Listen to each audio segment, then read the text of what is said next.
The Warriors, ketemu lagi dengan saya. Kita akan berbincang-bincang dengan para wanita-wanitanya Tuhan yang luar biasa. Ada Ibu Baby, Ibu Mona, Ibu Marina. Kita akan berbincang-bincang, kita akan tanya-tanya soal kehidupan, pekerjaan dan pelayanan mereka malam hari ini. Shalom Ibu Baby. Shalom Kak Esther. Shalom Ibu Mona. Shalom Ibu Marina. Shalom Kak Esther. Wah, nah sebelum kita mulai bincang-bincang kita, boleh dong dari teman-teman semua boleh memperkenalkan diri, posisinya apa, perusahaan apa. Jadi nanti para pendengar sahabat The Warriors bisa diberkati dengan semua pengalaman-pengalaman dari ibu-ibu sekalian. Silakan. Dimulai dari Ibu Baby. Halo The Warriors, saya Carolina Lady Bebiana, biasa dipanggil Baby. Aku kerja di PT Asuransi Tugu Pratama Indonesia, member Pertamina.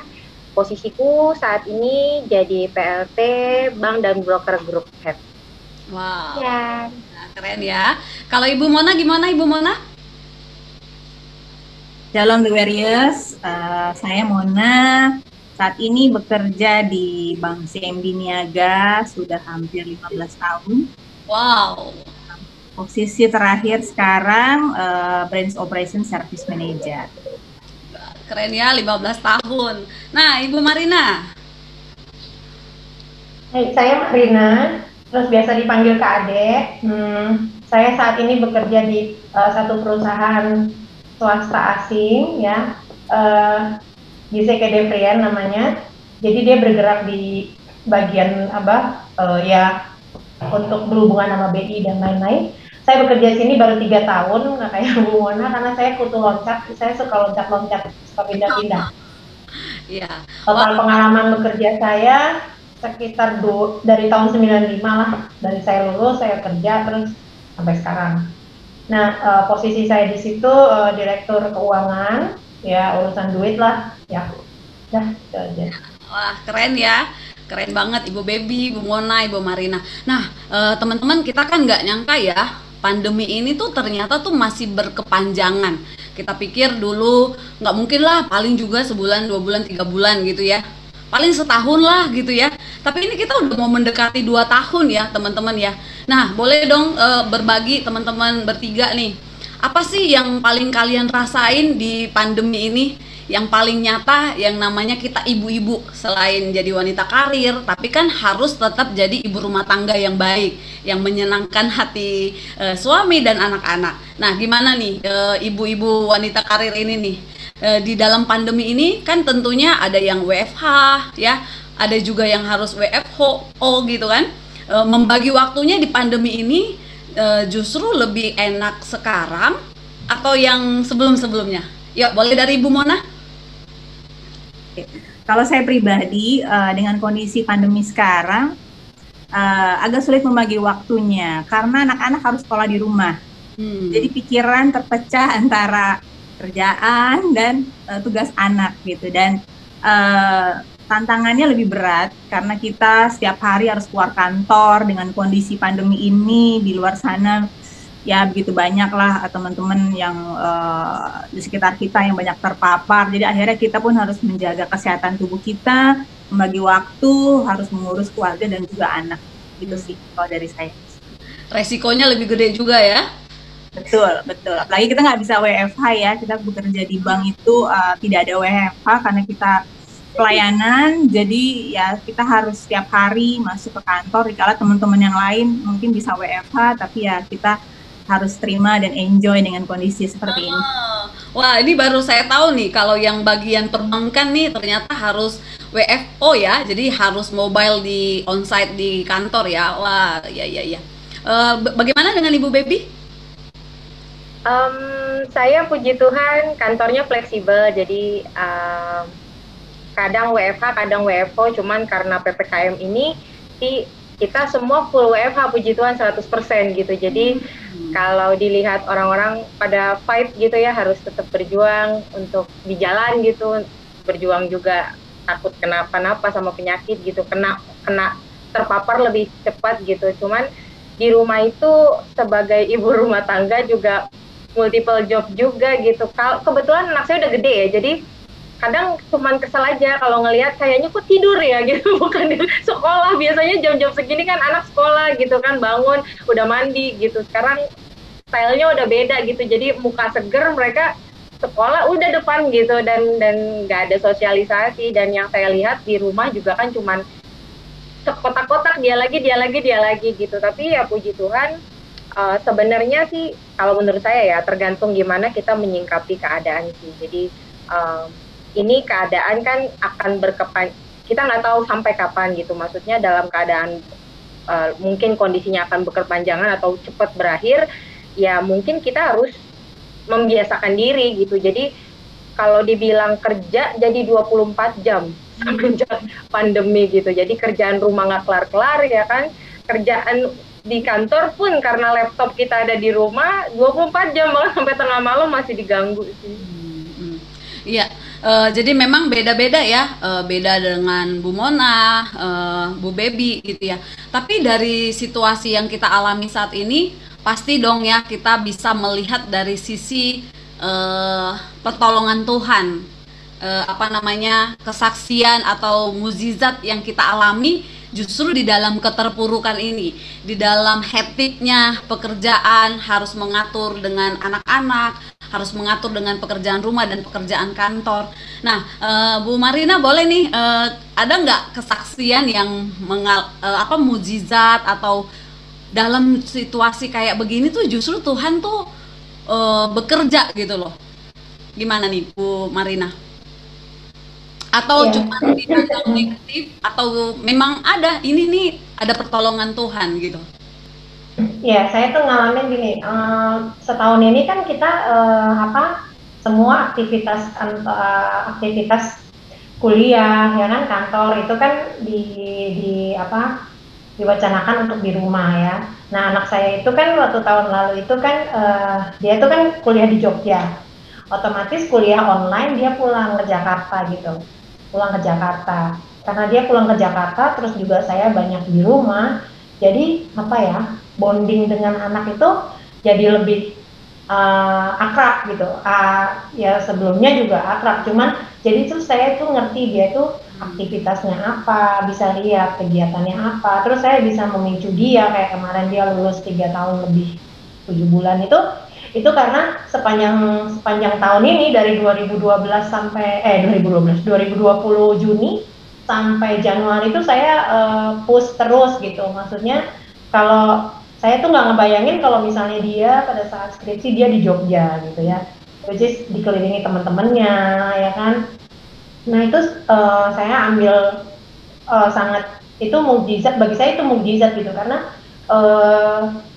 dia itu kalau saya bilang dia senang bergaul, senang sama teman-temannya gitu. Untuk kelar cepat itu kayaknya saya aja ngelihatnya, aduh kayaknya ini anak kayaknya bakal lama nih.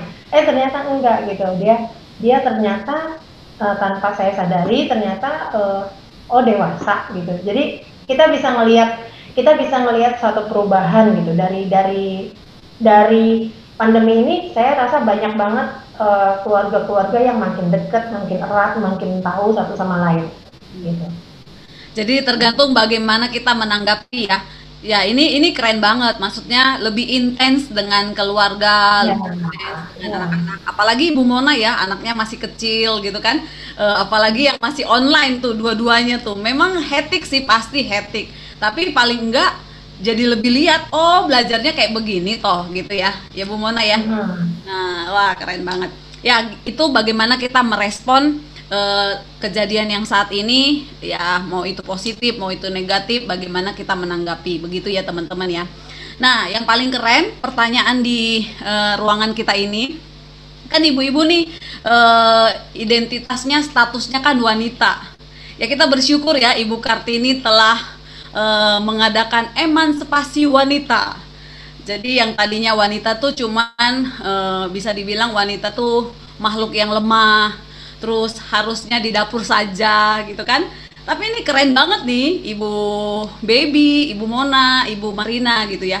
Nah, dari pengalaman kalian sendiri nih sebagai wanita, bisa sampai kepada posisi itu, pernah nggak sih ngalamin sesuatu, mungkin adakah itu dari pria-pria, loh kok dia sih yang jadi direktur, loh kok dia sih yang dipilih jadi pemimpin kita gitu. Harusnya kan bukan wanita gitu. Pernah nggak sih ngalami kayak begitu? Boleh Kak, Bu Baby?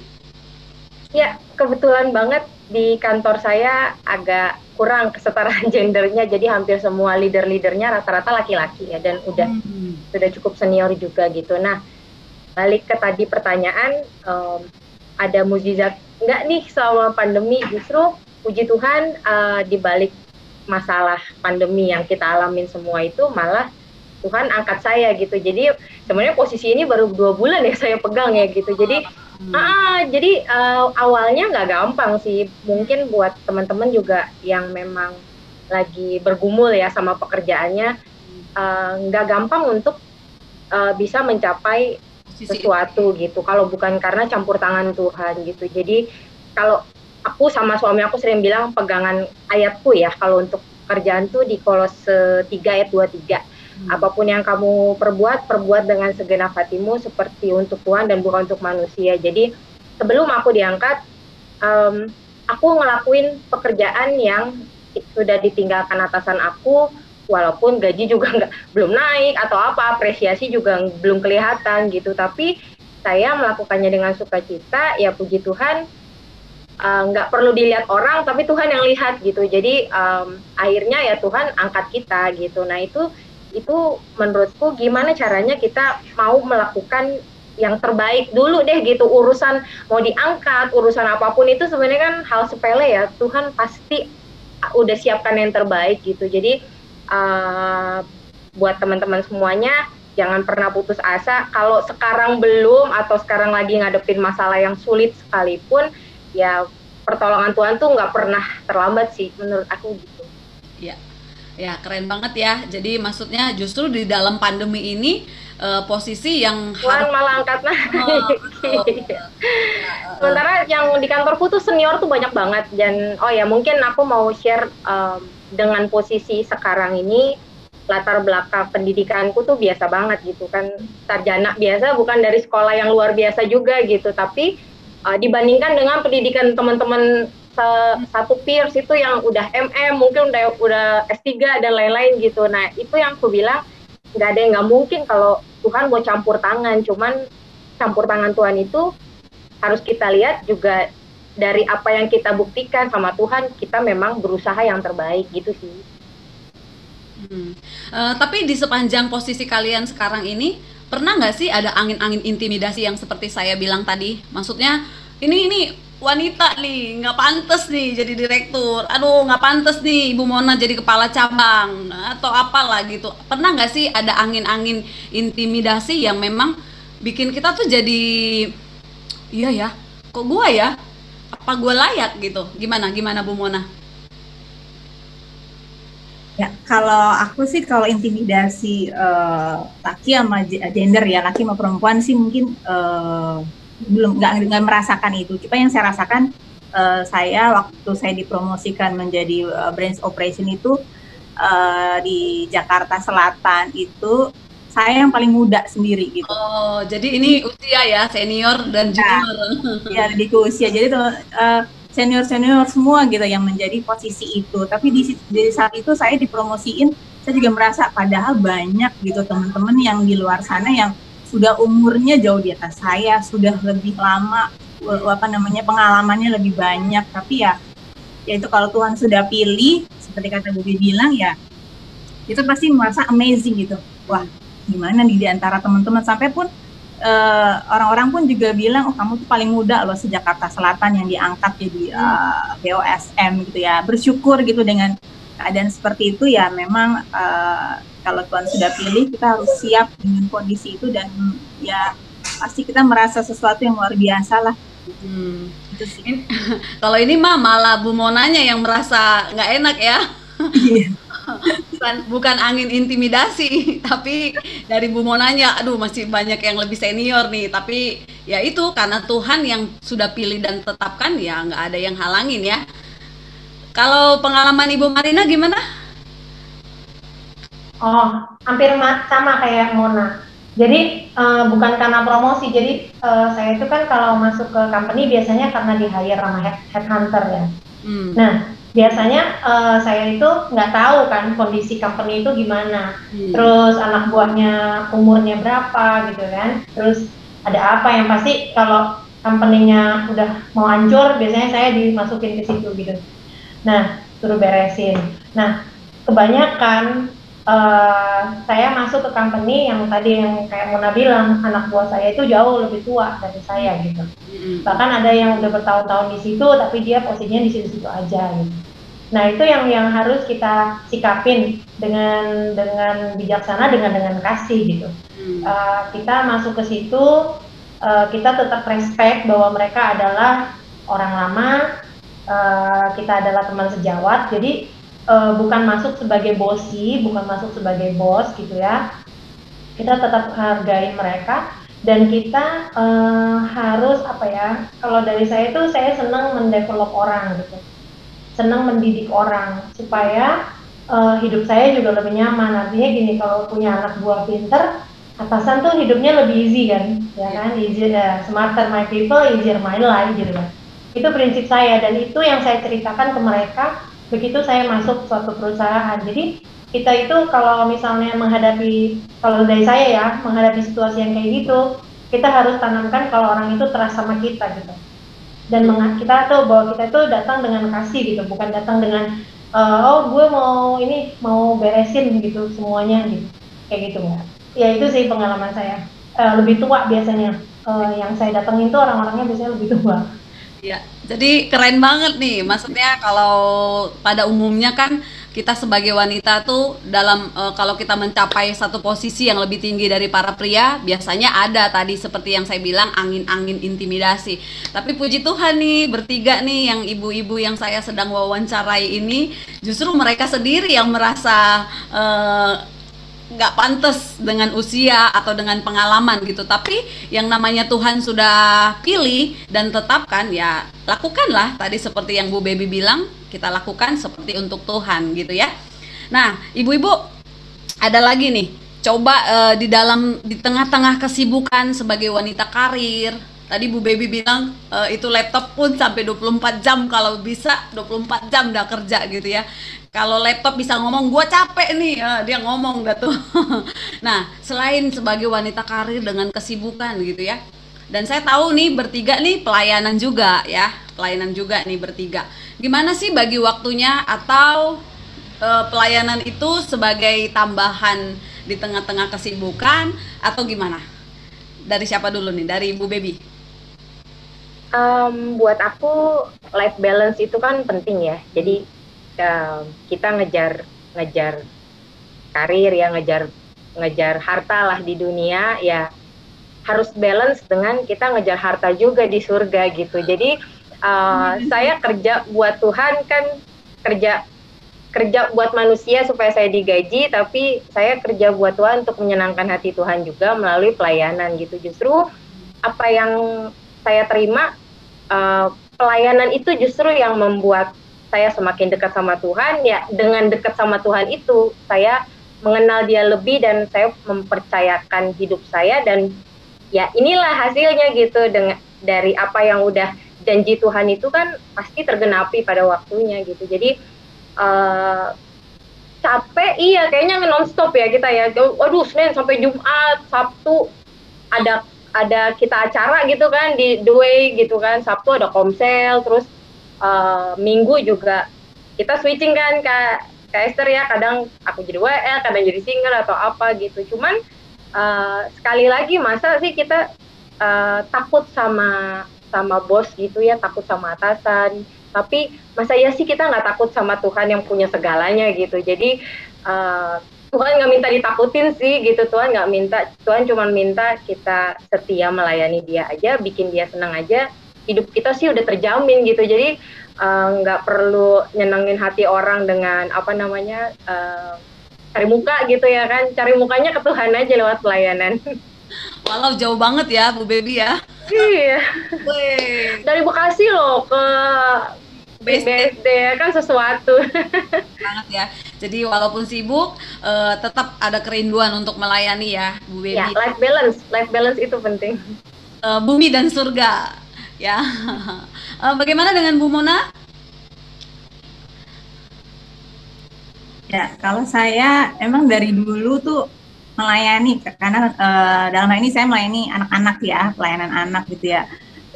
Dari saya kuliah sampai saya kerja itu saya selalu masuk pelayanan di bidang sekolah minggu gitu ya. Jadi sempat postpone itu cuman pada saat menikah sampai punya anak bayi gitu ya, dengan kerepotan, dan sampai akhirnya anak sudah mulai bisa mengurus dirinya sendiri, dan akhirnya saya main lagi. Kalau saya apa ya, kerinduan itu selalu ada gitu, karena mungkin sudah kayak menjadi satu roh dengan anak-anak kita kali ya. Jadi pada saat saya berhenti itu melihat pada satu gereja gue melihat pelayanan sekolah minggu tuh kayak aduh rindu tapi saat ini belum bisa gitu ya. Jadi sampai akhirnya pun di tengah kesibukan pekerjaan ya tetap enjoy gitu, karena itu pun juga menghibur hati kita ya gitu ya. Di tengah kesibukan bekerja, kepenatan, menyisikan waktu untuk melayani Tuhan, dan itu menjadi satu sukacita tersendiri gitu. Dan akhirnya pun juga kita pun makin dekat sama Tuhan, kita setia sama Tuhan, akhirnya Tuhan buat juga karir kita baik, keluarga kita, pelayanan di keluarga. Jadi ya memang harus semuanya balance, kehidupan rumah tangga, karir, dan juga pelayanan sama Tuhan. Itu sih. Wah, keren ya. Bu Marina, boleh tambahin sedikit tentang Banyak dong. Oh ya, boleh banyak. Jadi kalau pelayanan anak ini tuh saya dari dulu kan saya backgroundnya Muslim ya. Waktu saya di katekisasi di GKI Bandung waktu itu, terus saya dibaptis, terus tiba-tiba saya tuh berpikir gini, kayaknya aku pengen pelayanan anak deh. Suatu saat aku akan ambil pelayanan anak. Udah tuh, habis itu udah lupa kan, nikah, terus punya anak. Nah, pada saat itu suatu saat saya masuk ke suatu anak saya lagi sekolah minggu, saya ikut. Kebetulan lagi nggak ada gurunya, akhirnya saya ikut sertakan di situ. Nah, sampai sekarang ini di gereja GKI. Nah, bagaimana work life balance-nya mengimbangi dengan kehidupan karir? Bagi saya kalau ngajar itu saya nge-recharge diri saya, gitu. Makanya seringkali saya ngadain sekolah minggu youth itu ya, pra-remaja itu di hari Selasa pada saat saya di kantor gitu. Kenapa? Saya ngerasa bahwa itu tuh bisa, nggak tahu, ada sesuatu energi aja di dalam diri saya bahwa pada saat saya kerja, saya lagi penat gitu, saya melayani Tuhan tuh rasanya beda aja gitu. Jadi memang Tuhan tanamkan kerinduan itu terus-terus even di tempat kerja gitu. Ya, ini luar biasa sekali ya, di tengah-tengah kesibukan kalian yang ngotak-atik angka-angka, yang ngetik-ngetik ini segala macem gitu ya. Tapi kerinduan itu terus Tuhan taruh ya untuk melayani. Nah, sekarang nih pertanyaannya, selain kalian sibuk sebagai wanita karir, terus ada pelayanan juga. Nah, tugas seorang istri kan tentunya menyiapkan makanan, rumah terlihat rapi dan bersih, pasti dong. Nggak mungkin kan apa di sini yang bertiga panggil GoClean, order GoFood, ya kan? Nanti lama-lama suami-suami bisa protes nih, makanan dari luar mulu, yang bersihin rumah dari GoClean terus gitu kan. Gimana nih, ibu-ibu masih masak buat keluarga, masih bersih-bersih buat keluarga, atau semuanya sudah orang lain yang gantikan? Gimana? Dari Bu Baby dulu. Bu Baby. Iya, Bu Baby. Jadi anak saya udah gede ya. Kita di rumah cuma 3 orang. Saya memang orangnya nggak bisa diem. Jadi memang dari anak saya kelas 5 SD itu kita udah nggak pakai ART ya gitu. Nah, WFH ini ada hikmahnya, saya bisa masak terus. Jadi biasanya kalau kerja itu saya bangun jam 4, saya harus berangkat jam 6, antar anak dalam keadaan itu udah masak, rumah udah bersih, ya kan. Nah kalau sekarang saya bisa bangun jam 5-an gitu kan, bebenah, siap-siap, masak. Kalau ada yang urgent, saya buka laptop pagi-pagi, saya bales-bales, terus saya bebenah nih, beresin halaman segala macam. Kalau ada yang bisa ditinggal, masakan belum lanjut, saya lanjut, habis itu kerja, lanjut, masak, kerja, bebenah gitu. Jadi sebenarnya mau koreksi, wanita itu bukan makhluk yang lemah. Justru wanita adalah makhluk yang terkuat yang Tuhan ciptakan gitu. Karena coba deh pikirin, nggak ada cowok yang nggak ada laki-laki yang bisa masak sambil ngurus anak sambil kerja. Karena kalau perempuan tuh multitasking ya, perempuan multitasking. Jadi tangan kanan sama tangan kiri itu sebenarnya bisa ngelakuin tindakan yang berbeda, terus kita bisa mikir ke kiri ke kanan. Ya, nah kalau laki-laki fokus gitu, itu makanya sebagai perempuan, mama saya pernah bilang kan, perempuan itu harus bisa ngapain aja. Jadi bukan berarti kita itu merendahkan laki-laki, tapi jauh lebih baik kalau kita bisa menjadi support system buat keluarga sih. Plus tiang doa buat keluarga juga, baru balance. Ya, jadi keren banget ya, justru di WFA ini masak nggak terburu-buru, bangun nggak terlalu pagi gitu ya, Bu Baby. Nah, Wonder Woman loh, sebenarnya perempuan-perempuan pekerja ini yang nggak lupa sama kerjaan sebagai ibu rumah tangga juga ya, perempuan Wonder Woman, pekerjaan semuanya dirapel sama kita, lebih ekonomis. Lebih ekonomis, betul sekali. Bagaimana Ibu Mona? Ya kurang lebih hampir sama ya sama Ibu Baby, cuma Bu Baby kan tadi bisa WFH ya. Kalau saya karena WFH terus ya memang harus ada effort lebih gitu. Untuk kita harus bangun lebih pagi, nyiapin sarapan anak-anak, makannya, kadang-kadang nyiapin juga tugas-tugasnya mereka gitu. Dan saya harus nggak boleh telat juga ke kantor gitu ya. Jadi jam 6:30 tuh harus udah berangkat. Ya memang awal-awalnya untuk untuk jalan itu berat gitu ya, karena butuh kurang istirahat segala macam. Tapi karena kita seneng gitu ngelihat anak-anak seneng makan makanan rumah, masakan kita, suami juga seneng. Jadi akhirnya itu jadi kepuasan tersendiri. Jadi walaupun capek tetap semangat gitu. Rasanya buat orang-orang yang kita sayangi, tetap kita bisa bagi waktu. Walaupun pulang capek, ya harus bebenah rumah, beberes. Enjoy aja lah gitu, karena kita melayani seperti untuk Tuhan lah, bukan untuk manusia. Jadi kalau kita lagi suntuk gitu ya, aduh capek, inget lagi gitu, ya layanilah dengan segenap hatimu seperti untuk Tuhan gitu. Jadi akhirnya semangat lagi, akhirnya refresh lagi gitu sih. Jadi ini belum ada yang pernah protes ya, Mah kita kenapa beli GoFood terus nih? Kenapa yang datang GoClean terus nih? Jadi belum ada ya. Jadi masih bisa menyeimbangi untuk membagi waktu. Nah, kita kan para pendengar kita nih banyak nih dari semua di dunia luar akan mendengarkan kita. Nah, saya mau tanyakan nih kepada ibu-ibu, bagaimana pandangan kalian? Mungkin orang awam yang mendengarkan nanti, sahabat-sahabat The Warriors gitu ya.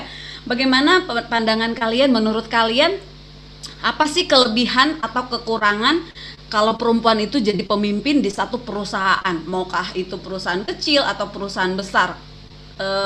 Menurut kalian kelebihannya apa, kekurangannya apa kalau yang memimpin itu perempuan? Boleh dari Bu Marina? Kelebihannya ya? Kelebihannya, ini mau nggak mau kita berkaca pada diri sendiri dong ya. Kita nggak bisa ngelihat orang itu, cara memimpin orang kan beda-beda ya. Kalau saya lihatnya, perempuan itu kan lebih detail. Lebih detail, terus personal touching dia. Dia lebih, kalau boleh dibilang lebih ke perasaan, mungkin iya. Tapi kalau sebagai leader, kita harus benar-benar mengesampingkan yang namanya perasaan gitu. Kita tujuan, jadi kalau leader itu kan lebih ke tujuannya perusahaan ya, gimana kita bisa mencapai tujuan itu gitu. Nah, jadi kalau perempuan itu lebih ke personal dia pendekatannya gitu. Jadi kalau itu bisa dibilang kelebihan, bisa dibilang kekurangan, gimana cara atasan itu menanggapinya gitu. Kadang-kadang saya juga melihat kalau saya masuk ke suatu perusahaan, orang-orang tuh suka bilang gini, ya cewek gitu. Saya nggak ngerti itu, ya cewek lagi gitu. Ya kok cewek sih sekarang kayak gitu kan? Mereka cerita setelah saya masuk gitu, setelah mereka merasa nyaman dengan saya, mereka cerita, Bu, tadinya saya kira cewek itu gini loh gitu. Dia merasa cewek itu seperti ibu rumah tangga, bawel, cerewet gitu. Saya sebagai leader, saya emang demanding. Tapi demandingnya seorang leader itu harus tergantung kemampuan atau kapasitas anak buah. Jadi kita tuh harus tahu anak buah kita itu seperti apa. Jadi kita nggak bisa memaksakan keinginan kita ke semua sama rata gitu. Kalau enggak berantakan semua kan timnya gitu kan. Dalam satu tim misalnya ada 5 orang, 5 ini kan kemampuannya nggak sama kan. Nah, cara pemimpinan seperti itu yang selama ini saya anut. Jadi saya harus tahu anak-anak ini sebetulnya nanggapinnya seperti apa. Kalau bagi saya leader perempuan itu bagus. Oke, Bu Baby gimana? Nggak ada kekurangannya, nggak ada. Nggak ada kekurangannya. Hidup wanita. Bu Baby gimana, Bu Baby? Oke, betul, setuju banget.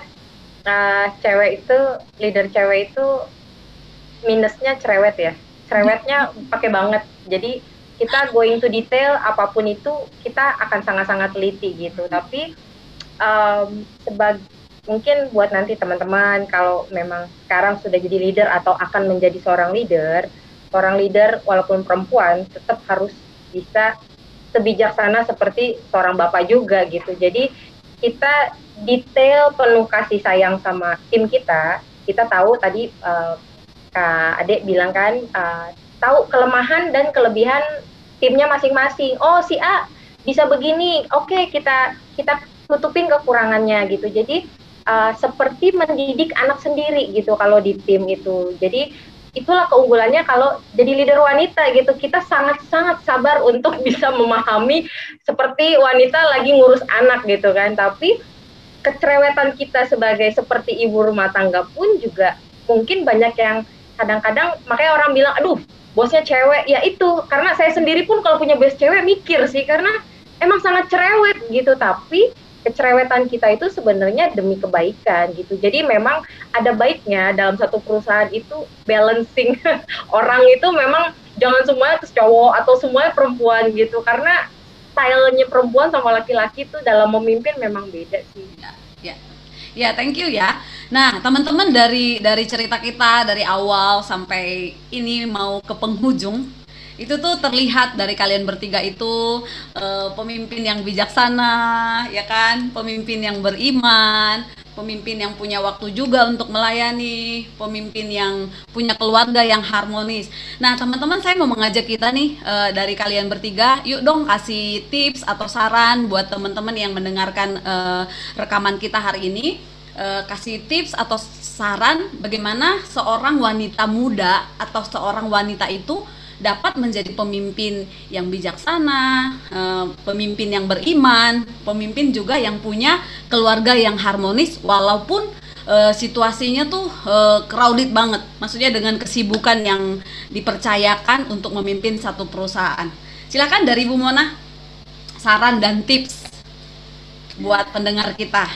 Menurut saya ya, wanita hebat itu pasti di belakangnya ada seseorang di belakangnya gitu yang membuat dia hebat, yaitu keluarga. Itu nomor 1 gitu ya.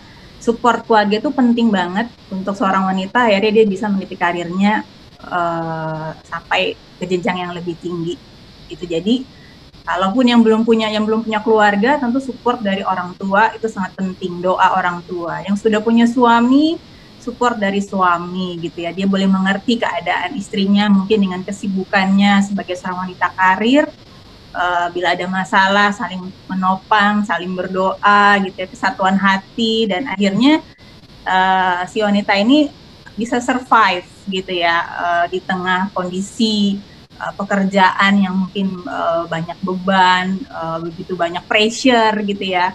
Tapi kita nggak perlu worry, karena ketika kita di rumah kita merasa mendapatkan sesuatu yang menyegarkan hati kita, yang akhirnya pressure-nya itu udah bukan jadi suatu hal yang menyulitkan gitu bagi pekerjaan kita. Kita pulang ya dengan perasaan yang happy, karena kita ketemu dengan orang-orang tersayang kita yang selalu mensupport kita, mendoakan kita, anak-anak, kalau yang sudah punya anak mungkin kita juga ngajarin anak-anak untuk saling doain orang tuanya. Itu sih menurut saya. Iya, terima kasih. Kalau Bu Marina gimana Bu Marina, saran dan tipsnya buat wanita-wanita di luar sana yang sudah mendengarkan rekaman kita hari ini? Apa ya?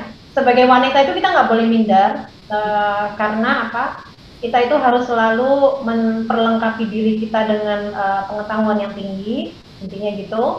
Terus kita itu harus menjadi orang yang tegas. Oke, dan terutama seperti yang Mona bilang bahwa keberhasilan kita itu adalah karena batin kita yang terikat dengan keluarga gitu. Karena terus terang aja, jujur aja, kalau kita bekerja itu untuk siapa sih? Kan untuk keluarga, ya kan?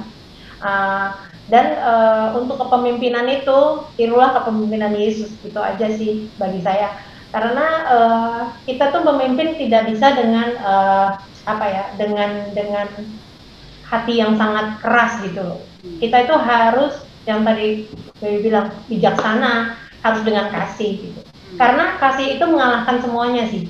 Itu udah saya buktikan di semua perusahaan selama 20 sekian tahun saya kerja gitu. Dan kasih itu juga yang menjadikan saya seperti sekarang gitu. Kalau kita diapain orang, ya udah, kita nggak akan bisa lari kemana-mana kok. Hanya Tuhan kok tempat perlindungan kita, itu aja. Wah, keren. Satu lagi, Ibu Baby? Oke, buat saya, ini buat teman-teman semua, modal utama itu kalau kita kerja boleh gitu ya, memang mencari income ya, mencari pemasukan untuk menghidupi kita gitu sehari-hari. Nah, satu ayat yang harus mungkin bisa jadi pegangan, ayat pegangan saya dan bisa jadi ayat pegangan teman-teman itu di Amsal 10 ayat 22. Itu berkat Tuhan yang menjadikan kaya, susah payah tidak akan menambahinya. Itu perlu dicatat. Kenapa?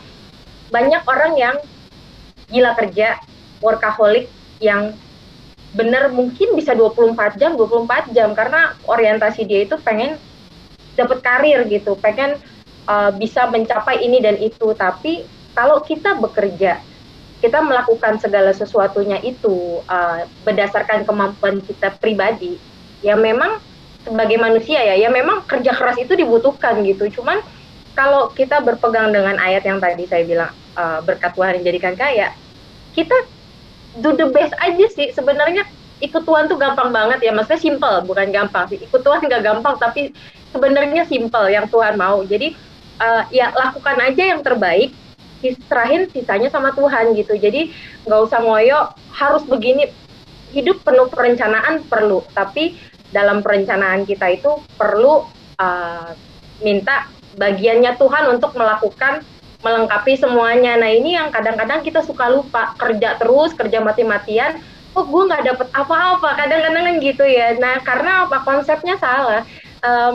Kita melakukannya untuk siapa? Kita melakukannya untuk apa gitu sih. Jadi pesan aku, jadikan Tuhan itu fondasi dalam baik rumah tangga ya. Jadi kalau ada masalah kita juga kuat, baik dalam pekerjaan atau mungkin lagi capek ngurus anak ya udah kerja buat Tuhan. Apapun yang kita lakukan nggak ada yang sepele sih gitu. Ngurus anak itu nggak gampang. Jadi jangan meng-underestimate perempuan cuma ngurus anak doang gitu kan. Enak banget kerjanya. No, ngurus anak susah. Kerja itu susah. Perempuan wanita karir itu susah. Jadi istri juga susah gitu untuk menyatukan dua kepala ya, pemikiran suami dan pemikiran istri. Dan seperti kita ini yang multiple mengerjakan semuanya, kalau bukan karena campur tangan Tuhan ya udah bye-bye aja gitu, pasti berantakan semuanya. Itu sih, Esther.